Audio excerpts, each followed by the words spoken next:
Since they started its production in 1952 in the United States, the LARC LX60 was and still the largest 4x4 vehicle in the world.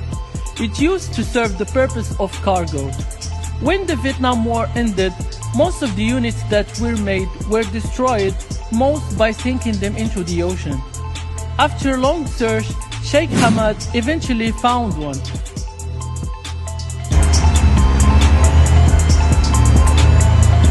Exactly the example number 52. Here where the story started to ship and restore the amphibious vehicle.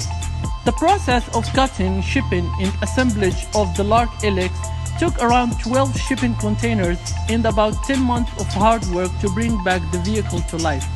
And the rest was just art in history.